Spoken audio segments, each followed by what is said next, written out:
نور العین بنت اشفاق احمد، آپ کا نکاح ارمان چودھری ولد رزاق چودھری کے ساتھ 20 لاکھ سکہ راج الوقت طے پایا۔ کیا آپ کو یہ نکاح قبول ہے؟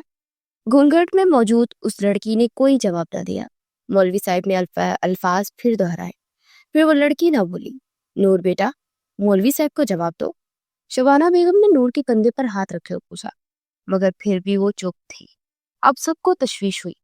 باسط نے غصے سے آگے بڑھ کر نور کا گھونگھٹ اٹھا تو سب دنگ رہ گئے۔ وہ تو نور العین تھی ہی نہیں۔ باسط نے اس کے منہ سے ٹیپ ہٹائی تو وہ ہچکیوں سے رو رہی تھی۔ بابا، ماما، وہ رو رہی تھی۔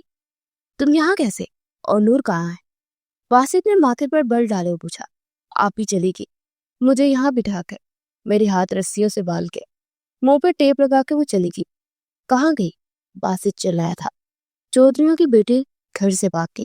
آگ کی طرح یہ بات حویلی میں پھیلتی چلی گئی۔ مجھے نہیں پتا اماں، وہ ماں کے گلے لگی بے تحاشا رو دی۔ کہاں جا سکتی ہے وہ باسط؟ اگر آج نکاح نہ ہو تو جانتے ہو نا وصیت کے طور پر کیا ہوگا؟ اشفاق صاحب کے ماتھے پر پسینے کے قطرے نمودار ہوئے۔ فکر نہ کرے، میرے ہوتے ہوئے وہ گاؤں سے باہر نہیں جا سکتی۔ آپ انتظار کریں، میں اسے لے کر آتا ہوں۔ باسط سخت غصہ سے باہر نکل گیا، جبکہ حور ابھی بھی سہمے ہوئے رو رہی تھی، جسے سب کی ذمہ دار وہ ہو۔ نور العین اس وقت دریا کے کنارے بیٹھی ہوئی تھی۔ وہ جانتی تھی کہ حویلی میں اب تک کہرام مچ چکا ہوگا اور حویلی سے بھاگ چکی تھی۔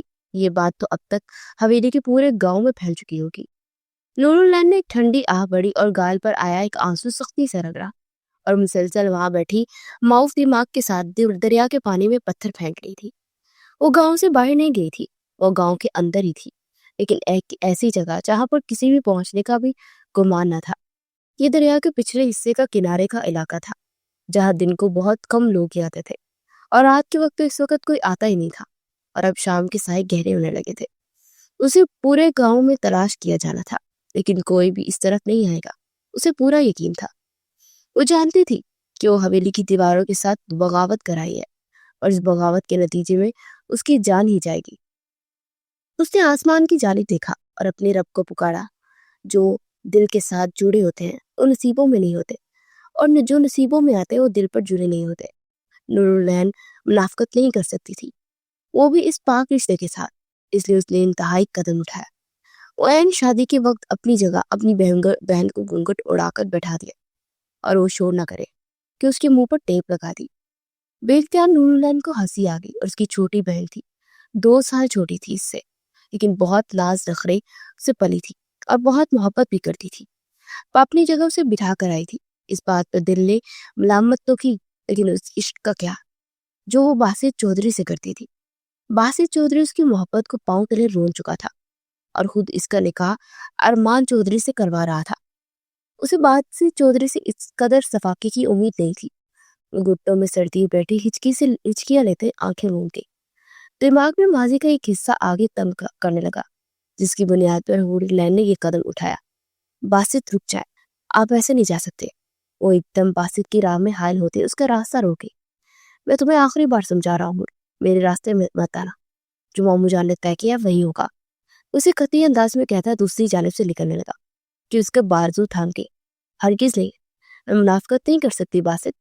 محبت آپ سے، میں شادی کسی اور سے کر لوں، وہ بھی صرف اس دنیاوی چیزوں کے لیے، اس دولت جائیداد کے لیے؟ ہرگز نہیں۔ میرے لیے پیار محبت سب سے پہلے ہے۔ تمہارے لیے ہوگا، لیکن میرے لیے صرف اور صرف پاؤں کی دھول سے بہتر ہوگا۔ اپنے دماغ سے یہ فطور نکال دو کہ میرا عشق دھول نہیں ہے باسط، یہ فطور عشق ہے، جنون عشق ہے، لیکن آپ نہیں سمجھیں گے، کیونکہ آپ کی نظر میں عشق صرف ایک غلطی ہے جو یہ دل کر بیٹھا ہے۔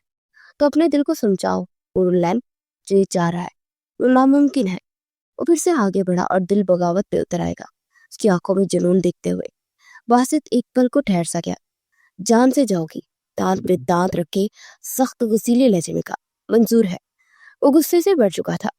ایک چھوٹی سی غلطی اور تمہاری جان میں اپنے ہاتھوں سے لوں گا۔ باسط کے الفاظ یاد کرتے اس نے جٹ سے اپنی آنکھیں کھولی۔ اسے لگا جیسے باسط یہی پاس ہو۔ آنسو میں شدت آنے لگی، اسے محسوس کر سکتی تھی۔ اس کا دل کہہ رہا تھا کہ یہی آس پاس ہے۔ اپنی جگہ سے اٹھ کر رہی اور اپنے ارد گرد دیکھا تو دور سے مٹی اڑتی ہوئی نظر آ رہی تھی، مطلب اس تک پہنچ گیا تھا، اسے ڈھونڈ چکا تھا۔ اب موت کا وقت ہی مقرر کیا جانا تھا۔ وہ مسکرائی اور عشق میں پاگل ہوتی وہی لڑکی، موت کو گلے لگانے والی وہ لڑکی نور العین بہت مطمئن انداز میں کھڑی تھی۔ وصیت کے مطابق رضا چودھری کے بیٹے کا نکاح اشفاق چودھری کی بیٹی سے کرنا۔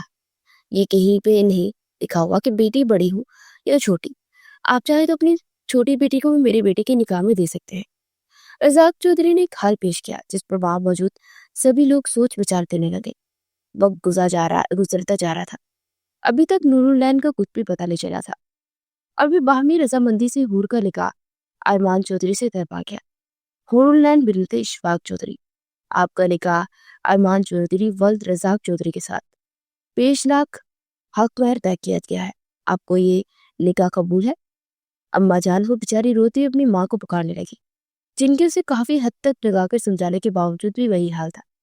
ماں کا چہرہ دیکھتے ہوئے منہ بسوڑتے قبول ہے کہہ کے 18 سالہ کم پورل نہیں جانتی تھی کہ اپنے سے 10 سال بڑے ارمان چودھری کے ساتھ وہ کیسے رہے گی، جو کہ انتہائی سخت اور غسیلہ سردار تھا۔ ایک نکاح کبھی نہ ہوتا اگر سبحان چودھری وصیت نہ کر گئے ہوتے، تو آج ستیلے بھائی ایک دوسرے کے ساتھ گہرے تعلق استوار نہ کر رہے ہوتے۔ لیکن یہ تعلق کب تک چلے گا اور کتنا فائدہ رہنے والا تھا، یہ تو وقت طے کرنا تھا، کیونکہ اصل مسئلہ تو صرف وصیت کا تھا۔ ارمان چودھری ولد رزاق چودھری، آپ کا نکاح حور العین بنت اشفاق چودھری کے ساتھ 20 لاکھ سکہ راج الوقت طے پایا۔ کیا آپ کو یہ نکاح قبول ہے؟ مولوی صاحب کے الفاظ پر سردار ارمان چودھری کی مٹھیاں سختی سے پیچی، دماغ کی نسیں ابھر رہی تھی۔ سب جانتے تھے کہ اس کی ہونے والی دلہن گھر سے بھاگ گئی اور اس کی چھوٹی بہن کو ارمان کے نکاح میں دیا جا رہا تھا۔ موقع کی مناسبت اور باپ کے سمجھانے پر وہ نکاح کے لیے راضی ہوا، لیکن اس کے اندر کتنا سخت طوفان آیا تھا۔ اس کا دماغ غصے اور اشتعال سے بھر گیا تھا، اور یہ صرف وہی جانتا تھا۔ قبول و ایجاب کے بعد اس نے دعا کے لیے ہاتھ اٹھائے، بہت بہت مبارک ہو، سب طرف مبارکباد کا شور اٹھا۔ تو وہی رزاق صاحب چودھری صاحب اور اشفاق چودھری نے سکھ کا سانس لیا۔ آج رات کی تاریخ بدلنے سے پہلے یہ نکاح لازمی تھا۔ اب انہیں وصیت کی دوسری شق پر جانا تھا۔ وہ دور سے اسے آتا دیکھ سکتی تھی۔ دریا کے دوسرے کنارے باسل چودھری کی جیپ آ کر رکی۔ سامنے وہ لڑکی خود کو اچھے سے شال میں لپیٹی کھڑی دکھائی دی، جسے وہ اسی کا انتظار کر رہی تھی۔ وہ چاہتی تو وہاں سے بھاگ بھی سکتی تھی، لیکن اس کا یوں کھڑے رہنا باسل چودھری کو کچھ الجھا گیا۔ وہ اپنے وادیمیوں کو وہی کھڑے رہنے کا اشارہ کرتا خود دریا کے دوسرے کنارے کی طرف آیا۔ غصے سے اس کی جانب بڑھنے لگا کہ اس نے بالکل پیچھے ہوتی بالکل دریا کی گہرائی کی طرف جانے لگی، اور وہاں دریا کی کافی گہرائی تھی۔ باسط کے قدم خود بخود رک گئے اور نور العین کے چہرے پر ایک بھرپور مسکان ابھری۔ نور واپس آؤ، باسط نے اسے سخت تنبیہ کی۔ اس نے سر نفی میں ہلایا تو نور، میں آخری بار کہہ رہا ہوں، کوئی بھی غلط قدم مت اٹھانا، میری طرف آؤ۔ وہ رفتہ رفتہ اس کو پیچھے دریا کی گہرائی کی طرف بڑھتے دیکھ تھوڑا سا گھبرایا تھا۔ وہ ذرا سا لڑکھڑائی اور دریا کی گہرائی میں جا گرتی، لیکن وہ بے خوف پیچھے کی جانب بڑھتی جا رہی تھی، اور اگلی پر اس کا پاؤں پھسلا اور دریا میں گری۔ باسط نے ایک لمحے کی دیر لگائے بنا تیز قدموں سے اس کی جانب پیش قدمی کی اور دریا میں چھلانگ لگا دی۔ دریا کی نہریں نور العین کو اپنے ساتھ بہاتی ہوئی لے کر جا رہی تھی۔ پانی میں سانس لینا 2 بار ہو گیا تھا، بار بار وہ پانی میں ڈوبتی جا رہی تھی۔ باسط نے بہتے ہوئے اس کے پاس جاتے اسے شال سے کھینچنا چاہا، لیکن اس کے پاس صرف شال ہی آئی تھی۔ پھر سے وہ پانی کے اندر ڈبکی لگاتا نور العین کو ڈھونڈنے لگا، جو اچانک سے پانی کی لہروں میں غائب ہوئی تھی، اور اسے ایسا ہی لگا کہ کسی نے اس کا دل مٹھی میں بڑھ کر مسل دیا تھا۔ وہ دریا کی گہرائی میں اترنا چلا گیا کہ اسے پانی میں لال رنگ دکھائی دیا۔ وہ مزید تیزی سے نیچے اترتا چلا گیا، اور اماں مجھے نہیں جانا، اماں، نور العین نے رخصتی سے انکار کر دیا۔ جانا تو پڑے گا بیٹا، کیونکہ اس کے علاوہ اور کوئی دوسرا راستہ نہیں۔ اماں وہ اتنے بڑے ہیں مجھ سے، مجھے ان سے ڈر لگتا ہے، معصوم چہرہ بنا کے بولتی سب کو حیران کر کے۔ ارے نہیں بیٹا، ایسا کچھ نہیں ہے، ڈرے مت، میں ہوں نا، بلکہ ہم سب آپ کے ساتھ ہیں۔ ارمان چودھری کی والدہ شگفتہ بیگم نے بہت پیار سے حور کو پیار کرتے ہوئے کہا، لیکن وہ بھی چھوٹے بچوں کی طرح ماں کا ہاتھ تھامے ان کے پیچھے چھپ رہی تھی۔ اس حویلی کے مکینوں کو آج پہلی بار اپنے والد سبحان چودھری کی وصیت پر غصہ آیا۔ کہنے کا تو ان کی سگی اولاد میں صرف رزاق چودھری تھے، جبکہ اشفاق چودھری ان کے سوتیلے بھائی تھے، جبکہ باسط ان کی اکلوتی بہن فادیہ بیگم کی اولاد تھا، جو جوانی میں ہی بیوہ ہو گئی تھی اور واپس باپ کی دہلیز پر آ گئی۔ اور 3 سال پہلے ان کا انتقال ہو گیا، پر اپنے نانا اور بڑے ماموں کی آنکھوں کا تارا بن گیا۔ ایک ہی حویلی میں اٹھتا بیٹھا رہنا سہنا تھا۔ وہ جانتا تھا کہ نورالعین آسمان پر چمکتا ہوا ایک ستارہ ہے جو اس کی پہنچ سے بہت دور ہے، اور ستارے کو پانے کی خواہش کبھی اس نے کی ہی نہیں تھی۔ جب نورالعین نے اس کی جانب پیش قدمی کی، اس نے بری طرح نورالعین کو دھکار دیا۔ وہ محبت اور عشق کا دم بڑھتی رہی، اور باسط بدلے میں اسے صرف نفرت ہی دیتا تھا، کیونکہ جانتا تھا اس کے نانا جان ایک ایسی وصیت بنا کر گئے جس کے مطابق دونوں بھائیوں کو جوڑنے کے لیے انہوں نے ان کے دونوں اولادوں کا آپس میں رشتہ طے کر دیا تھا، اور اگر یہ ایسا نہیں کرتے تو ساری جائیداد ان کے ہاتھ سے نکل جانی تھی۔ نہ صرف یہ بلکہ سردار ارمان چودھری کے ہاتھ سے سرداری بھی جا سکتی تھی۔ اس لیے اپنے گھر بار جائیداد جدی پشتی زمینوں کو بچانے کی خاطر دونوں ستیلو بھائیوں نے ایک دوسرے کا ہاتھ ملایا، اور اس نکاح کو ایک شرط رکھی گئی کہ وصیت کی شرط کو مکمل ہوتے اس نکاح کو ختم کر دیا جائے گا۔ لیکن نورالعین جانتے تھے کہ ایسا بالکل نہیں ہوگا۔ ہمیشہ لڑکیوں کو دولت جائیداد کی خاطر بین چڑھا دیا جاتا تھا، اور وہ بین چڑھنے والوں میں سے نہیں تھی۔ بس سبحان چودھری کی وصیت کے مطابق پہلی شرط مکمل ہو گئی تھی۔ وکیل صاحب نے وہیں پر انہیں دوسری شرط بتا دی، جس کے مطابق اس نکاح کو 3 ماہ تک قائم رکھنا تھا۔ اس کے بعد اگلی شرط کھولی جاتی۔ اس شرط کو پڑھنے کے بعد باہمی رضامندی سے اب نورالعین کی رخصتی کی جا رہی تھی 3 ماہ کے لیے، لیکن نورالعین کسی طرح بھی اس رخصتی کے لیے راضی نہیں تھی۔ پھر اس کی رخصتی کر دی گئی۔ وہ دلہن کے لباس میں بڑی سی خاندانی شال لیے خود کو مکمل طور پر ڈانپے ساس کے ساتھ باہر آئی، جو کہنے کو تو اس کی تائی بھی تھی، لیکن یہ رشتے صرف کہنے کی حد تک ہی تھے۔ حقیقت میں تو رشتوں کا سودا ہو رہا تھا۔ شبانہ بیگم نے آنکھوں میں آنسو لیے اپنی بیٹی کو رخصت کیا۔ دل سے ڈھیروں دعائیں نکل گئی۔ کیسا نصیب تھا، ایک بیٹی اس حویلی کی روایت سے بغاوت کر کے گھر چھوڑ کر جا چکی تھی، جبکہ دوسری بیٹی ان روایت کی بھین چڑھ گئی تھی۔ رخصتی بھی دے دی گئی اور دعا بھی دے دی جا رہی تھی، لیکن کیسی دعا؟ 3 ماہ بعد اس نے اپنے ماتھے پر طلاق کا دبا لے کر واپس آ جانا تھا۔ وہ چاہ کر بھی اپنے آنسو روک نہیں پا رہی تھی، اور یہ آنسو بے بسی کے آنسو تھے، ایک ماں کے آنسو تھے، ایک ممتا کے آنسو تھے، جسے کوئی نہیں سمجھ سکتا تھا۔ وہ بہتے ہوئے دریا کے بہت ہی گہرائی میں جا چکے تھے۔ بہت مشکل سے باسط نے نورالعین کے نیچے مزید گہرائی میں جانے سے بچایا تھا، اور اسے لیے واپس کنارے کی جانے پڑا۔ کنارہ تو چھوٹ گیا اور اسے سمجھ نہ آیا کہ وہ کس طرف جائے، جبکہ نورالعین ایک بے جان وجود کے ساتھ اس کی باہوں میں تھی۔ اس کے سر پہ چوٹ آئی تھی۔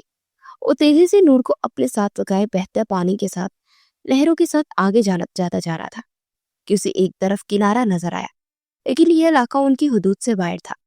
یہاں سے دوسرے گاؤں کی حدود نظر آتی تھی، جس سے ان کی ایک سردار دشمنی چل رہی تھی، پر اس وقت وہ اس گاؤں کی حدود پہ داخل ہو رہا تھا کیونکہ اس کے پاس اور کوئی راستہ نہیں تھا۔ اسی لیے ایک خشکی پر آیا اور گہرے سانس پڑنے لگا۔ موت سے لڑ کر آنے والا وہ جان باز باسط چودھری تھا۔ اس نے نورالعین کو ہوش میں لانے کی صحیح کی، لیکن اس کا سانس بحال نہیں ہو رہا تھا۔ مجبوراً باسط کو اسے اپنی سانس سے بخشنی پڑی، لیکن پھر بھی سانسیں نہیں آ رہی تھی۔ اس کے سینے پہ دباؤ ڈالتے پوش کیا اور پھر سے سانس دی کہ تبھی وہ ایک دم ہوش میں آتی، منہ سے پانی نکالتے کروٹ کے بل دوسری جانب گئی۔ باسط اپنے گیلے والوں میں ہاتھ پھیرا۔ آج اسے اس لڑکی پر بے انتہا کا غصہ آیا تھا، جس نے آج چودھریوں کا نام مٹی میں ملا دیا تھا، ان کی عزت اور غیرت کا للکارا تھا۔ یقیناً اس کی سزا موت ہی تھی۔ وہ ابھی بھی گہرے سانس لے رہی تھی۔ کیوں کیا تمہیں یہ سب؟ بولو، جواب دو، اسے غصہ سے کھڑا جھنجھوڑتے ہوئے پوچھ رہا تھا۔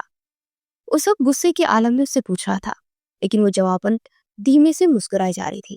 جان بھی جا سکتی تھی تمہاری حرکت سے، ماموں جان تمہیں جان سے مار ڈالیں گے، اور کیا آپ مجھے مرنے دیں گے؟ وہ بھی دو بدو بولتے ہوئے پوچھ رہی تھی۔ اس کی بات پر باسط ایک پل کو چپ ہو گیا۔ میں بتاؤں باسط، آپ مجھے کچھ نہیں ہونے دیں گے۔ اگر ایسا ہوتا تو آپ مجھے اس پانی کی لہروں میں بچا دے رہی۔ صحیح کہا تم نے، تمہاری موت اتنی آسان نہیں ہے نورالعین، کسی خوش فہمی میں مت رہنا۔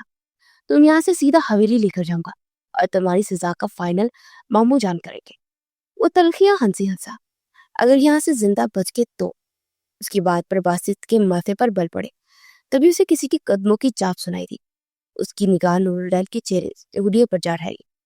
کپڑے گیلے ہونے کی وجہ سے اسے جسم کے ساتھ چپک کے چکے تھے، اور شال پانی میں ہی چھوٹ گئی تھی، اور اس کا ہاتھ تھامے اجدت پہ اسے لیے ایک بڑے درخت کی جانب بھاگا۔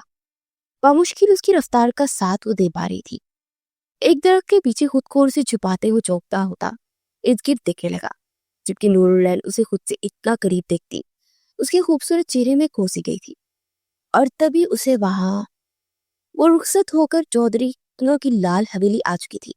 فائرنگ کا شور ایک دم بڑھنے لگا، آتش بازی کا بھرپور مظاہرہ ہو رہا تھا، پھولوں کی پتیوں اور نوٹوں کی بارش کر دی گئی تھی۔ وہ گھبراتے ہوئے ساس کے ساتھ چپکی چلی آئی اور اسے بہت پیار اور محبت سے لے آئی تھی۔ عورتوں نے کچھ رسمیں کی لیکن ارمان کسی بھی رسم کا حصہ نہ بنا۔ وہ ارمان کے کمرے میں پہنچا دی گئی تھی، ہاں صرف 3 ماہ کے لیے۔ کیا وہ صرف 3 ماہ کے لیے رخصت ہو کر آئی تھی؟ لیکن عذرا بیگم کا ارادہ کچھ اور ہی تھا۔ وہ کافی دیر انہیں انتظار کروا کر اندر آیا تھا، جبکہ وہ پھر ٹی وی لاؤنج میں اسی کے انتظار میں کب سے جاگ رہی تھی۔ بڑے چودھری ابھی تک واپس نہیں لوٹے تھے، ان کا اکثر ڈیرے پر ہی زیادہ وقت گزرتا تھا، اور عذرا بیگم کو عادت ہو چکی تھی۔ آج بیٹی کی شادی ہوئی تھی، پھر بھی وہ حویلی سے واپس لے آئے۔ ارمان آواز سنتا وہ سیڑھیاں چڑھتے ایک لمحے کو رکا اور پلٹ کر ماں کے پاس آیا اور ان کے ماتھے پر بوسہ دیا۔ کیوں جاگ رہی ہے ابھی تک؟ طبیعت خراب ہو جائے گی۔ وہ ماں کے ہاتھ تھامتے ہوئے بولا، مجھے بات کرنی تھی آپ سے، اس لیے یہاں۔ بیٹا، وصیت کے بارے میں سب جان گیا ہے، جس کے مطابق 3 ماہ میں تمہیں اپنی دلہن کو طلاق دے دینی ہے، پر میں اس فیصلہ سے راضی نہیں۔ میں ہر کوئی گناہ کو تمہیں کرنے نہیں دوں گی، نہ ایسے کسی گناہ میں خود شامل ہوں گی۔ آپ سمجھ رہے ہیں نا؟ اماں سائی، نکاح کی یہی شرط رکھی گئی ہے۔ وہ ماتھا مسلتے بولا، شرط پہ زندگیاں نہیں جی جاتی بیٹا۔ ارمان اللہ اور اس کے رسول کو حاضر ناظر جان کر آپ نے اس رسول کو اپنے نکاح میں لیا ہے۔ اب تم کیسے ایک شرط کے لیے اسے چھوڑ دو گے؟ تم ایسا کچھ نہیں کرو گے ارمان، ورنہ میں ماں ہونے کے ناطے اپنے مرنے کے بعد اپنا آخری دیدار بھی تمہیں کرنے نہیں دوں گی اور نہ ہی بخشوں گی۔ ماسائی، وہ تڑپا تھا۔ عذرا بیگم پلٹ گئی۔ ارمان، طلاق اللہ کے جائز کاموں میں سے ناپسندیدہ فعل ہے، یاد رکھنا اور کوشش کرنا یہ ناپسندیدہ فعل آپ سے سرزر نہ ہو۔ ایک نظر اسے دکھا اور میاں بیوی کو ایک ہی زنجیر ہے جو آپس میں جوڑے رکھتی ہے، اور وہ ہے اولاد۔ انہوں نے انتہائی آزمائش میں لا کھڑا کیا۔ اماں سائی، وہ بہت چھوٹی ہے۔ ارمان نے اپنے بالوں میں ہاتھ ڈالے۔ اس نے حور کو دیکھا تو نہیں تھا، پر نکاح نامے میں اس کی عمر دیکھی تھی۔ بالغ ہے وہ، آخری جملہ کہتے وہ جا چکی تھی۔ ارمان مضطرب ہوتا کمرے میں آیا تو کمرہ خالی تھا۔ اب یہ کہاں ہے؟ کہیں یہ بہن کی طرف بھاگ تو نہیں گئی؟ ارمان کو فکر لاحق ہوئی۔ وہ سب جگہ اسے تلاشنے لگا۔ آئی سویر، اگر تم بھی بہن کی طرح باقی تو میں تمہیں جان سے مار دوں گا۔ تمہاری بہن سے تو میرا کوئی تعلق نہیں بنا، اس لیے میں نے پرواہ نہیں کی، لیکن صرف سردار ارمان چودھری کی بیوی ہو، اس حویلی کی پہنچ چکی ہو۔ اگر تم نے مجھے دھوکہ دینے کی کوشش کی یا سوچا بھی تو اپنے ہاتھوں سے تمہارے وجود میں گولیاں ڈالوں گا۔ وہ خود سے ہی مخاطب ہوتا سخت غصہ میں تھا۔ پورا کمرہ چھان مارا لیکن اسے حور کہیں نظر نہ آئی۔ دانت پہ دانت جمائے وہ باہر جانے لگا کہ اسے بیڈ کے نیچے سے کچھ آواز آئی، جسے کوئی رو رہا تھا۔ وہ آگے بڑھتا نیچے جھک کر دیکھتا حیران رہ گیا۔ حور، تبھی سے وہاں کچھ آدمی دکھائی تھے۔ وہ اس کے آدمی نہیں تھے، یقیناً اس ایریا کے رکھوالے تھے اور شک کی بنیاد پر یہاں پہنچے تھے۔ ڈھونڈو انہیں، ایک ہی ہوں گے، مجھے پورا یقین ہے۔ گرتے دیکھا ہے انہیں اس دریا میں، بچ کے جانے نہیں چاہیے۔ ملک سردار کو پیش کریں گے انہیں اور بڑا انعام ملے گا۔ ایک آدمی اونچا اونچا بول رہا تھا، جی دے، کیا پتا پانی میں گر کے ڈوب گئے ہوں۔ دوسرے نے کہا، ارے یہ دیکھ پانی، خشکی پہ پانی آیا ہوا ہے، مطلب وہ یہاں سے نکل کے آئے ہیں اور اسی کسی طرف بھاگے ہوں گے۔ جی دیکھیے، آنکھیں دھوکہ نہیں کھا سکتی، چلو ڈھونڈو۔ وہ ان 3 آدمیوں کو ساتھ لیے اس جنگل کی طرف آیا تھا۔ باسط سخت پریشان تھا۔ وہ اکیلا ہوتا تو 2 منٹ کے سب کو دور چٹا کے رکھ دیتا، لیکن اسے اس وقت سامنے کھڑی لڑکی کی فکر تھی۔ وہ بھی فکر اور نڈن ہوئی کھڑی مسکراتی آنکھوں سے اسے دیکھ رہی تھی۔ قدموں کی چاپ نزدیک ہوئی تو اسے لیے آگے بڑھتا جھاڑیوں کے بیچ چھپا۔ ڈھونڈو انہیں، یہی کہیں ہوگا، اس سردار کا چلچا۔ ایک بار پکڑا گیا اس لڑکی کو بھی نہیں چھوڑوں گا، اور نہ اسے۔ جیدا اپنے 3 آدمیوں کے ہمراہ الگ الگ ہوتے انہیں یہاں تلاشنے لگا۔ تم یہی رہنا، ہلنا مت یہاں سے۔ باسط اس کے اوپر جھاڑیاں ڈالتا اسے چھپاتے دھیرے سے بولا، مت جائیں۔ وہ اس کا ہاتھ تھام گئی، لمٹ میں رہ گئی۔ باسط اپنا ہاتھ جھٹک گیا۔ اسے اس وقت نور پہ بے انتہا غصہ آیا ہوا تھا، اس کی کمکلی اور بیوقوفی کی وجہ سے۔ اس وقت وہ دشمنوں کے ایریا میں آ چکے تھے اور یہاں سے نکلنے کا اس کے پاس کوئی راستہ فی الحال نظر نہیں آ رہا تھا۔ اس کے ڈانٹنے پر اس نے منہ بسورا، جبکہ باسط وہاں سے نکلتا ایک ایک آدمی کو الگ الگ ہونے کی وجہ سے بہت خاموشی سے ان پر حملہ آور ہوتے بے ہوش کر کے گراتا جا رہا تھا، اور ان کا اسلحہ خود ہتھیار رہا تھا۔ اب صرف اس کا ایک سردار بچا تھا جسے سبق سکھانا تھا، اور وہ اس طرف آیا جہاں اس کے ہونے کی امید تھی، پر وہ نور تک پہنچ چکا تھا۔ باسط نے نور دور سے ہی دیکھا تو لب ٹھیک گیا، دل پہلو میں زور سے دھڑکا تھا۔ کیا حسن چھپا رکھا ہے چودھریوں نے؟ وہ نور کو سر سے پاؤں تک بے باکی سے دیکھتا ہو بولا، جبکہ گن کی نوک پر نور کی گردن تھی۔ نور تھر تھر کانپ رہی تھی، وہ دل ہی دل میں باسط کو پکار رہی تھی۔ اللہ نے اس کی عزت کا محافظ باسط کو بنایا تھا۔ اسے موت قبول تھی، لیکن عزت چلی جائے موت سے زیادہ اذیت کا لمحہ تھا۔ ملک صاحب تو آج بے حد خوش ہو جائیں گے، آخر اتنا حسن دیکھیں گے، ان کا مزہ چکھیں گے، ضرور بہت بڑا انعام بھی ملے گا۔ ابھی وہ بول ہی رہا تھا کہ اپنے پیچھے کسی کی موجودگی کا محسوس کیا، اور نور کی گردن پر گن کی نوک کو دباتا اس کی جانب بڑھا۔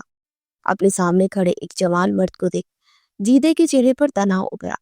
لڑکی کو چھوڑ دو، باسط نے غسیلی نگاہوں سے اسے دیکھتے کہا۔ آہا، ہمارے علاقے میں کھڑی ہے یہ، اب ہماری ملکیت ہے، ہمارے سردار کی ہے، اور اگر تم اپنی جان کی سلامتی چاہتے ہو تو خود کو ہمارے حوالے کر دو، سردار سے کہہ کر سزا کم کروا دوں گا۔ جیدے نے احسان کرنے والے انداز میں کہا تو باسط ایک طنزیہ ہنسی ہنسا، اور وہ کس سے پنگا لے رہا تھا وہ جانتا نہیں تھا، اور نہ کبھی بھی اس طرح کی بات نہ کرتا۔ لاسٹ وارننگ، لڑکی کو چھوڑ دو۔ باسط نے گن سے اس کا نشانہ بنایا۔ اگر تم نے گولی چلائی تو یہ گولی اس لڑکی کی گردن کے پار ہوگی۔ جیدے نے گھبرا کر کہا۔ دونوں اس وقت آمنے سامنے کھڑے تھے، اور کوئی بھی پیچھے ہٹنے کو تیار نہیں تھا، اور اسی وقت ایک گولی چلی۔ باہر نکلو، پھول کو بیٹھ کے نیچے چھپا دیکھ وہ سچ ہوتا ہوا بولا۔ نہیں، آپ ماریں گے۔ وہ اپنی معصومیت سے سردار ارمان چودھری کو گھائل کر رہی تھی۔ باہر آتی ہو یا میں؟ وہ غصے سے بولا۔ پہلے وعدہ کرے کچھ نہیں کہیں گے، وہ آنسو پوچھتے بولی، اور اگلی لمحے ارمان نے ذرا سا جھکتے آگے ہو کر اسے بازو سے تھام دے اپنی جانب کھینچا۔ وہ کسی ڈال کی طرح کھینچتی اس کی طرف آئی۔ کیا حرکت تھی یہ؟ کون چھپتا ہے ایسے بیڈ کے نیچے؟ وہ غصہ ضبط کرتے پوچھ رہا تھا۔ آپ سے ڈر لگ رہا تھا ظالم سردار جی۔ اس کی بات سنتا وہ اپنی آنکھیں پھیلا گیا۔ واٹ ربش، کچھ بھی ظالم میں بنا دیا؟ کون سے ظلم کے پہاڑ توڑے ہیں میں نے تم پہ؟ وہ ذرا سا پیچھے ہوتے سر سے لے کر پاؤں تک دیکھتے اسے پوچھ رہا تھا۔ وہ واقعی قیامت خیز حسن رکھتی تھی، اور ارمان کے دل میں ہلچل مچا رہی تھی۔ اس چھوٹی سی لڑکی سمجھ رہا تھا، پر اس کا بڑا بڑا جسم دیکھتے اس کی آنکھیں پل میں خماری ہوئی تھی۔ اس کے سوتیلے چچا نے اس کی آفت کو کہاں چھپا رکھا تھا کہ وہ خبر ہی نہ ہو سکی۔ ظلم کیا تو نہیں، کریں گے نا، سب کہہ رہے ہیں۔ آپ ہی کا غصہ آپ مجھ پر اتاریں گے، لیکن میں سچ کہہ رہی ہوں، مجھے نہیں پتا آپ ہی کہاں گئی ہے۔ بھاگ گئی اپنے یار کے ساتھ۔ ارمان نے دانت پہ دانت جمائے تنفر سے کہا۔ تو اس معصوم کی آنکھیں خطرناک حد تک پھیلی۔ وہ تو باسط بھائی سے پیار کرتی تھی، تو اس کسی اور کے ساتھ کیسے بھاگ سکتی ہے؟ انجانے میں سے ہی وہ اپنی بہن نور کا پول کھول چکی تھی۔ ارمان نے اب کی بار اس پٹاخہ کو دیکھا، وہ باقی پٹاخہ تھی، چھوٹے پیکٹ میں بڑا دھماکہ۔ تمہیں پورا یقین ہے وہ باسط سے؟ ارمان الجھا۔ جی مجھے پورا یقین ہے ظالم سردار جی، پلیز آپ ان کی وجہ سے مجھے کچھ مت کہنا۔ اور ابھی اس کے الفاظ منہ میں ہی تھے کہ ارمان نے اپنی شیروانی اتار کر ایک طرف رکھی، اور اس کی بات سن کر اس دماغ پہ شعلے سے بڑھنے لگے۔ مطلب اس کے ساتھ دھوکا ہوا تھا۔ اگر یہ لڑکی جانتی تھی کہ نور باسط کو پسند کر دیا، مطلب گھر والے بھی جانتے ہوں گے، اور باسط وہ تو اس کا جگری یار تھا۔ کوئی نہیں جانتا تھا کہ دونوں ایک دوسرے کے ساتھ ہیں۔ بظاہر وہ دشمنی کا لبارہ اوڑے ہوئے تھا، لیکن اندر ہی اندر ایک ہی تھے۔ اور باسط نے اس سے یہ بات چھپائی۔ کیا باسط جانتا ہے؟ وہ اس سے سوال پوچھ رہا تھا، جس کو سر سے پیر تک آنکھیں پھیلائے دیکھ رہی تھی۔ وہ اپنی قمیص میں اتار کے پھینک چکا تھا، اور اس وقت اس کی شریانوں میں خون ڈبل سپیڈ سے دوڑ رہا تھا۔ پورا جسم گرم ہوا تھا۔ وائٹ سینڈوں میں اس کے باری مسل دیکھتی وہ کم سن معصوم اندر ہی اندر بری طرح ڈری تھی۔ منہ سے تو کچھ نہ نکلا، لیکن گردن اسبات پہ ہلائے۔ وہ مزید اضطراب کی کیفیت کا شکار ہوا۔ باسط چودھری، تمہیں تو میں زندہ نہیں چھوڑوں گا، دھوکہ باز۔ وہ دل ہی دل میں باسط سے مخاطب ہوا، جیسے اس نے ہمیشہ باری سمجھا تھا۔ اسے اتنی بڑی بات چھپا گیا۔ آپ کپڑے کیوں اتار رہے ہیں؟ ہمارا نکاح تو صرف 3 ماہ کے لیے ہوا ہے نا، پھر آپ مجھے طلاق دے دیں گے۔ اس کی بات سنتا وہ جھونکا، مطلب اسے سب سمجھا کے بھیجا گیا تھا۔ ابے چچا کی پلاننگ پہ وہ اش کر اٹھا۔ کس نے کہا 3 ماہ بعد تمہیں چھوڑ دوں گا؟ وہ اپنے ابلتے دماغ کو ٹھنڈا کرتے اس کی جانب پیش قدمی کرنے لگا۔ وہ گھبرا کر انہیں قدموں پہ پیچھے ہوتی چلی گئی۔ بابا نے کہا اماں سے، میں نے سن لیا۔ وہ گھبرا کے بولتی اس وقت مومی گڑیا ہی لگ رہی تھی۔ لیکن میرا ایسا کوئی ارادہ نہیں۔ اب کی بار مزید اس کی جانب پڑا تو پیچھے ہوتی لڑکھڑا کر بستر کے اوپر جا گئی۔ موقع دیکھتے وہ اس کے اوپر سایہ فگن ہوا۔ پھول کا تو سانس ہی رک گیا تھا۔ گولی باسط کے بازو کو چیرتی ہوئی نکل گئی۔ باسط، نور کی چیخ گونجی، پر باسط بھی گولی چلا چکا تھا جو سامنے والے کے دل کے پار ہوئی، اور اس کا نشانہ خطا نہیں ہوا تھا۔ وہ پکا نشانہ باز تھا۔ جیدہ لڑکھڑا کے نیچے گرا اور نور نے اس کی طرف بھاگتے ہوئے آنا چاہا، پر اسے پڑے جھٹکتا جیدے پر جھکتا اس دونوں آنکھیں نوچ گیا۔ نور نے ڈر کے مارے روپ پھیر لیا۔ وہ یہاں تک بس نہ ہوا بلکہ اس کی زبان کو جڑ سے اکاڑ پائے گی۔ تب جا کے اس دیوانے کو سکون آیا۔ نور اس شخص کی طرف دیکھ بھی نہیں پا رہی تھی جس کے ساتھ باسط نے اتنا بڑا سلوک کیا تھا۔ وہ لڑتے ہوئے باسط کو دیکھ رہی تھی جس کے بازو سے خون بہ رہا تھا۔ وہ ہاتھوں پہ جیدے کا خون تھا۔ اچانک بارش نے انہیں پل میں بھگو دیا۔ وہ اپنے ہوش و حواس میں واپس آتا تیز تیز قدموں سے نور کی جانب پڑا اور گھبرا کر اس سے دور ہوتے لگے۔ اسے اس وقت باسط سے بھی خوف آ رہا تھا۔ اسے لگ رہا تھا کہ اس کا بھی باسط کا یہی حال کرے گا۔ اس کے قریب آتا اسے کلائی سے جگڑے، سخت گرفت میں لیے وہاں سے ایک راستے کی طرف آگا۔ وہ مسلسل اس کے قدموں کو ساتھ دے رہی تھی۔ اس کا دھیان اس کے بازو کی طرف تھا جہاں گولی سے گھاؤ آیا تھا۔ جیدے کے پاؤں سے اس نے ایک کالا کپڑا اٹھایا جو جیدے نے اپنے کندھے کے گرد اچھے سے لپیٹا ہوا تھا۔ اب وہی اس نے اپنے ایک بازو کے گرد باندھ کے خون روکنے کی کوشش کی، جبکہ درد سے اس کی جان چاہ رہی تھی، لیکن وہ ہمت ہارنے والوں میں سے نہیں تھا۔ سامنے کھڑی لڑکی کی موت قبول تھی۔ درندوں کے ہاتھ لگ کے عزت کروانے سے اپنے ہاتھوں سے اس کی جان لے لیتا۔ ایک دیوار کے ساتھ ٹیک لگائے وہ گہرا سانس بھرتا، قہر آلود نظروں سے نور کو دیکھنے لگا۔ اندھیرا پھیل رہا تھا، اب تو کوئی راستہ بھی ٹھیک سے دکھائی نہیں دے رہا تھا۔ ملک کو اپنے آدمیوں میں اب ان کے بارے میں پتا چل گیا تھا۔ وہ دماغ لڑا رہا تھا اسے کچھ بھی کر کے نور کو گھر لے کر یہاں سے دور جانا تھا۔ وہ اس کا ہاتھ پھر سے تھامے آگے بڑھنے لگا۔ باسط، آپ کو گولی لگی ہے، وہ روتی ہوئی کانپتی آواز میں بولی۔ تو باسط کی قدم تھمے۔ نور العین، میں قسم کھاتا ہوں اگر تمہاری عزت ذرا بھی حرف آتا یا کسی نے انگلی اٹھائی یا عزت کا خطرہ ہوا، میں اپنے ہاتھ سے تمہاری سانسیں گھونٹوں گا۔ صرف یہی نہیں، تمہارے جسم کے ٹکڑے ٹکڑے کر دوں گا۔ مرنے کے بعد بھی کوئی تمہارے جسم کو نہ دیکھ سکے، نہ ہی چھو سکے، سمجھی تم؟ اگر اپنی جان کی سلامتی چاہتی ہو تو خاموشی سے چلو۔ وہ گھراتے ہوئے بولا اور اس کے رونگٹے کھڑے کر گیا۔ یہاں سب سے بچا کے وہاں مجھے اس دلدل میں واپس لے جاؤ گے، وہاں بھی موت ہی ہے میرے لیے باسط۔ اس سے اچھا اپنے ہاتھوں سے میرا گلا یہیں پر گھونٹ کر مار دو۔ آپ کے ساتھ میں جی نہیں سکتی، کم از کم موت تو آپ کی باہوں میں آئے گی نا، ایک سکون آ جائے گا۔ پھر میرے مرنے کے بعد میرے جسم کے ٹکڑے ٹکڑے کر دینا، کوئی فرق نہیں پڑے گا۔ اس کے سخت گر الفاظ سنتا اسے کھینچ کر اپنے سینے میں پیوست کرتا، سخت غسیلی نظروں سے دیکھتا، اسے کندھے پر بیٹھے اسے بچھو پر نظریں فوکس کر گیا۔ وہ جنگل کا کالا بچھو تھا، اس کا ڈنگ بہت خطرناک تھا۔ باسط ایک پل کو اپنی نگاہ اس سے نہیں ہٹا پا رہا تھا، اور اگلے ہی پل یہ اب کیا کہہ رہے ہیں، پیچھے ہٹے ظالم سردار جی۔ اس کا ذرا سا وزن بھی برداشت نہ کر پا رہی تھی۔ کیسے پیچھے ہٹو؟ حق حلال کی بیوی ہو تم میری، پورے گاؤں کے سامنے تمہیں اپنی دلہن بنا کے لایا، اس لیے نہیں کہ سہاگ رات میں تم مجھ سے دور ہو جاؤ۔ سہاگ رات؟ وہ زیر لب بڑبڑائی۔ اس کے ہیرتے نرم ملائم لبوں کو دیکھتے ارمان کی دل میں گلٹی ابھر کے محدوب ہوئی۔ Wedding night. وہ ذرا سا جھکتا اس کے گال پر اپنا لب مس کر گیا۔ پورے جی جان سے کانپ اٹھی۔ لیکن 3 ماہ سے پہلے ہی تم میرے ساتھ اتنا گہرا تعلق ہو جائے گا کہ کوئی تمہیں مجھ سے الگ نہیں کر سکے گا۔ اس کے بھاری کامدار دوپٹے کو اتارتا ایک طرف رکھتا، اس کا ہوش ربا سراپا دیکھتا، آنکھوں میں خماری بھر کر بولا۔ وہ دلکش خودخال کی مالک تھی۔ دھیرے دھیرے جولری کے بوجھ سے آزاد کرتے اس کی کمر میں ہاتھ ڈالے، اسے اوپر کی جانب اٹھاتے بیک گراؤنڈ کے ساتھ لگایا۔ پل بھر کو دونوں کی نظروں کا تصادم ہوا۔